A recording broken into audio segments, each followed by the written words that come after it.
Hello and welcome to all the things about cricket by JM. PCB या Pakistan super league या PSL, इन सब जगहों पर हम हमेशा देखते हैं कि यहाँ पर लड़ाई कभी ना कभी किसी न किसी चीज को लेकर होती रहती है। और अब एक बड़ी जंग छिड़ गई है, बाबर वर्सेस आमिर वर्सेस अफरीदी। और ये बड़ी गजब की जंग छिड़ी है।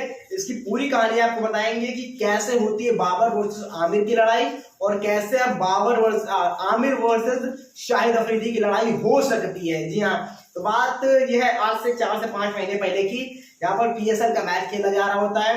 बाबर और आमिर एक दूसरे के सामने गेंदबाज मतलब बाबर बल्लेबाजी कर रहे होते हैं और आमिर जो होते हैं वो गेंदबाजी कर रहे होते हैं उनके सामने।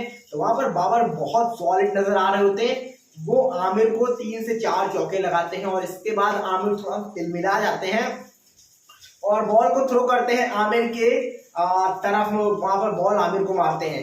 उसके बाद दोनों में हल्की फुल्की झड़प होती है और इसके बाद फिर वहां पर शाहिद अफरीदी का आज से 4 महीने पहले बयान आता है, जहां पर शाहिद अफरीदी बताते हैं कि उन्होंने आमिर से बात की थी कि बाबर का मुद्दा और आमिर का मुद्दा क्या है। तो वहां पर शाहिद अफरीदी का जो बयान आता है वो ये रहता है कि उन्होंने आमिर से साफ तौर पर बात की और उनको बताया कि आप ऐसी चीजें ना करें, क्योंकि आप पहली बात तो आप पर जो दाग लगा हुआ था फिक्सिंग का, 5 साल बाद आप उसकी सजा काट कर आए हैं। आपको दोबारा से एक नई जिंदगी मिली है और फिर आप इस तरह से अगर लड़ाई झगड़े करेंगे तो आप फिर कैसे बाबर से नजरें मिला पाएंगे उनकी नेशनल टीम में? क्या आप उनके साथ खेल पाएंगे?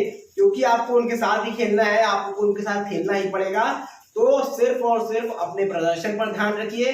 जो भी इज्जत उसके बाद आपने कमाई है दाग लगने के बाद, उसे बनाए रखिए, अपने प्रदर्शन को अच्छा करिए और इन सारे लफड़ों में या चीजों में मत पड़िए, फर्जी की चीजों में। और इसके बाद अब जो 4 महीने बीत गए हैं तो आमिर ने इस पर खुलासा किया है। अब आमिर ने बहुत साफ तौर पर शाहिद अफरीदी को झूठा बता दिया है।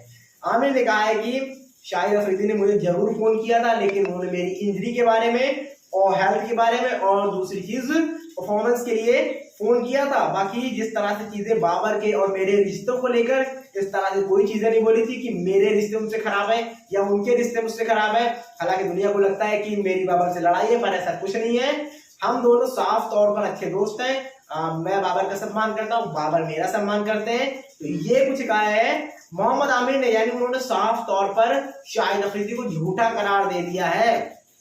अब इससे आप सोच सकते हैं ये क्या चलता है पाकिस्तान क्रिकेट बोर्ड में या पाकिस्तान सुपर लीग में। मतलब कोई कह रहा है कि आप उनके दुश्मन हो, कोई कह रहा है उनके दुश्मन नहीं हो। और अभी एक दुश्मनी खड़ी हो रही है शाहिद अफरीदी और मोहम्मद आमिर के बीच, जहाँ शाहिद अफरीदी कुछ अलग कहानी सुना रहे हैं और मोहम्मद आमिर अपनी कहानी बता रहे हैं। हालांकि मोहम्मद आमिर ने लास्ट में ये भी कहा कि हो सकता है कि शाहिद अफरीदी ने क्यों कहा मुझे नहीं पता, लेकिन इसलिए हो सकता है शायद कहा हो कि बहुत जल्दी बोलते हैं वो, तो शायद जल्दी जल्दी में ऐसा कुछ बोल दिया हो। तो ये सारी की सारी चीजें मोहम्मद आमिर ने कही है।